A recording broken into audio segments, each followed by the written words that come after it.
Hi friends, मैं परविंद्र खारी।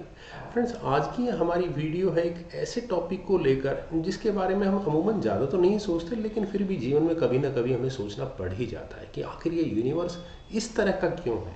आखिर ये है ही क्यों। इन सवालों के जवाब बहुत बड़े बड़े दार्शनिकों ने, धर्मगुरुओं ने, वैज्ञानिकों ने देने की कोशिश की है, लेकिन अंत सवाल अभी भी बचा हुआ है। हाँ, उसके हम बहुत नज़दीक ज़रूर आ चुके हैं। फ्रेंड्स, एक सिंपल लॉजिक है। यूनिवर्स बिग बैंग के बाद शुरू हुआ। बिग बैंग के बाद शुरू होने का मतलब है कि जो बेसिक इंग्रेडिएंट है इस यूनिवर्स का, वो कहीं ना कहीं एट ग्रास रूट लेवल वो सिंगल होना चाहिए। मतलब हमारे पास कोई थियोरी ऑफ एवरीथिंग होना ज़रूरी है, और इसकी खोज पता नहीं कितने हज़ार सालों से चल रही है। अगर हम एक ब्रॉडर पर्सपेक्टिव की बात करें तो यूनिवर्स को हम दो कैटेगरी में डाल सकते हैं, लॉज ऑफ यूनिवर्स को। एक तो फिजिक्स ऑफ वेरी लार्ज जो ग्रेविटी से ड्राइव होता है, और दूसरे की बात करें तो फिजिक्स ऑफ वेरी स्मॉल यानी क्वांटम फिजिक्स।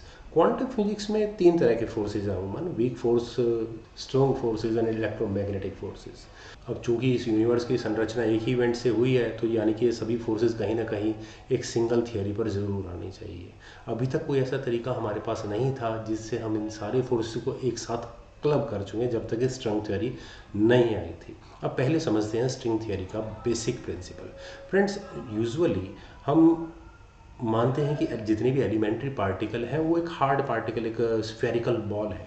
लेकिन स्ट्रिंग थ्योरी में कंसेप्ट कुछ बदल जाता है। स्ट्रिंग थ्योरी की अगर हम बात करें तो स्ट्रिंग थ्योरी की एजम्पशन ये है कि पार्टिकल नॉट एक हार्ड बॉल की तरह नहीं है, वहाँ पर एक वाइब्रेटिंग स्ट्रिंग है उस पार्टिकल के अंदर, जिसकी वजह से उस पार्टिकल का नेचर कुछ इस तरह का है। Depending on the vibration of that string, यहाँ पर पार्टिकल का क्या मास होगा, उस पर क्या चार्ज होगा, इवन उसका क्या स्पिन होगा, ये सब उस पार्टिकल स्ट्रिंग के वाइब्रेशन पर डिपेंड करता है।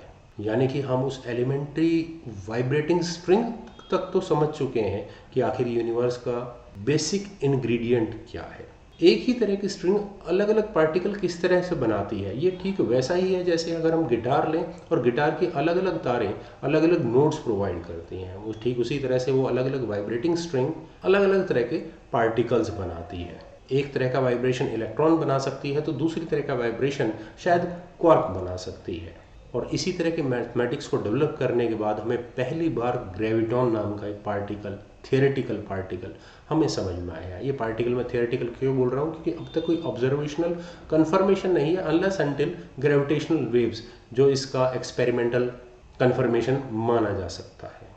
At the quantum level graviton ही वो पार्टिकल है जो ग्रेविटी को कैरी करता है। मतलब हमें पहली बार क्वांटम ग्रेविटी समझ में आ चुकी थी। At the very basic level हम ग्रेविटी को जोड़ चुके थे, यानी कि अब हमारे पास weak force, strong force, electromagnetic force के साथ साथ क्वांटम लेवल पर क्वांटम ग्रेविटी भी थी। इसका मतलब हमारे पास सच में एक ऐसी थियोरी थी जिसे हम थियोरी ऑफ एवरीथिंग कह सकते हैं। लेकिन अभी इसमें एक प्रॉब्लम है। प्रॉब्लम क्या है? हमारे पास ऑब्जर्वेशनल कंफर्मेशन नहीं है। ऑब्जर्वेशन कंफर्मेशन को आप कहेंगे कि ठीक है, कोई ज़्यादा बड़ी प्रॉब्लम नहीं है कि आप एक क्वार्क को जूम इन कीजिए, जितना अंदर हो सके उतना देख सकते हैं। अगर आपको वहाँ एक स्ट्रिंग मिलती है तो it means you have theory of everything there.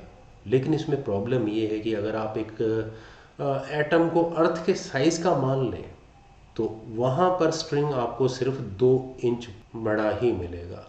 मतलब स्ट्रिंग को अगर आपको देखना है तो आपको लार्ज हेडर कोलाइडर चाहिए, पर उसका डायमीटर हमारी गैलेक्सी के डायमीटर के इक्वल होना चाहिए, जो थियोरेटिकली या प्रैक्टिकली इम्पॉसिबल है जिसको अचीव करना। लेकिन और बहुत तरीके हैं इस चीज़ को डिटेक्ट करने के। तो ऑब्जर्वेशनल कंफर्मेशन तो हमारे पास नहीं आने वाला। और ऊपर से ये स्ट्रिंग वन डायमेंशनल है। आप कहेंगे कि ये स्ट्रिंग वन डायमेंशनल तो वाइब्रेट कहाँ कर रहे हैं? फ्रेंड्स, ये वाइब्रेट कर रहे हैं नो स्पेशल डायमेंशंस में। अब ये नो डायमेंशंस कहाँ से आ गए? अभी तक तो हम 3 ही डायमेंशंस जानते थे, अप डाउन लेफ्ट राइट और बैक फॉरवर्ड। ये नो डायमेंशंस कहाँ है? फ्रेंड्स, इन 2 डायमेंशन को समझने के लिए आप सिर्फ मेरी कमीज का एग्जांपल लीजिए। दूर से दिखने में 3 डायमेंशनल ऑब्जेक्ट की तरह से नज़र आती है। मतलब अगर कोई छोटी चींटी इसके ऊपर चल रही है तो वो इस 3 डायमेंशनल स्पेस के सरफेस के अराउंड अबाउट चलती रहेगी। लेकिन जैसे ही हम जूम इन करते हैं तो आपको मेरी शर्ट का फैब्रिक भी नज़र आने लगेगा, और उस फैब्रिक के साथ साथ वो फाइबर्स भी नज़र आएंगे।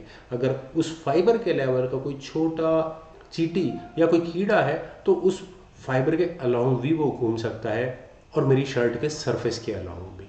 तो ठीक इसी तरह से हमारे यूनिवर्स में बहुत ही छोटे स्पेशल डायमेंशंस होते हैं और यही स्ट्रिंग थ्योरी का मुख्य आधार है। यूनिवर्स में ये डायमेंशंस इतने छोटे हैं कि सिर्फ स्ट्रिंग्स ही इन एक्स्ट्रा डायमेंशंस पर फ्लोट कर सकती है। आप ऐसे समझ सकते हैं कि at the smallest pixel of our universe ये डायमेंशंस एग्जिस्ट करते हैं। जिस तरह से स्मॉलेस्ट पिक्सल अगर मैं अपनी शर्ट में कहूँ तो फाइबर या उस धागे को मैं कह सकता हूँ, ठीक उसी तरह से अब वापस आते हैं हम अपनी स्ट्रिंग थियरी पर। जैसे कि गिटार या सितार या वायलिन के अलग अलग स्ट्रिंग लेंथ और अलग अलग शेप होने की वजह से उससे निकलने वाले सुर अलग अलग होंगे, ठीक उसी तरह से स्ट्रिंग के वाइब्रेशनल पैटर्न भी अलग अलग होंगे। और ये किस बात पर डिपेंड करता है? Shape of that extra dimension, यानी कि वो स्मॉलेस्ट पिक्सल पर जो मैंने आपको शेप बताई है वो किस तरह की है, उस पर ये डिपेंड करेगा कि हमारा स्ट्रिंग किस तरह से वाइब्रेट करेगा। और ये है वो 2D representation of hour extra dimensions जो कि हमारे यूनिवर्स को बनाती है और इसे हम कहते हैं क्लाबी या मैनीफोल्ड। और ये शेप अगर थोड़ी भी बदल जाए तो बिल्कुल अलग तरह का यूनिवर्स क्रिएट होगा। उस यूनिवर्स की अलग तरह की प्रॉपर्टीज़ होंगी, मीन्स वहाँ पर बिल्कुल अलग तरह के एलिमेंट्री पार्टिकल्स का एक सेट भी हो सकता है। अलग यूनिवर्सल स्पीड हो सकती है, मतलब हमारे यूनिवर्स में स्पीड ऑफ लाइट को हम स्पीड ऑफ इंफॉर्मेशन मान सकते हैं, वहाँ पर वो कुछ और होगी। ग्रेविटी या यूनिवर्सल ग्रेविटेशनल कांस्टेंट की वहाँ पर वैल्यूज़ कुछ और हो सकती है। हो सकता है उस यूनिवर्स में ग्रेविटी हो ही ना, या किसी तरह का इलेक्ट्रोमैग्नेटिक रेडिएशन वहाँ जनरेट ही ना हो, मतलब हो सकता है वहाँ पर कोई लाइफ हो ही ना। और इसी तरह की कैलकुलेशन से हम इस कंक्लूज़न पर पहुँचे कि हम एक मल्टीवर्स में रहते हैं। फ्रेंड्स, ये मेरी छोटी सी प्रेजेंटेशन थी। मुझे उम्मीद है आपको मेरी प्रेजेंटेशन ज़रूर पसंद आई होगी। तो आप लोग इस वीडियो को लाइक करें, शेयर करें और मेरे इस नए यूट्यूब चैनल को प्लीज़ सब्सक्राइब ज़रूर करें। आपके कमेंट्स का मुझे बेहद इंतज़ार रहेगा। Thank you for watching and bye for now.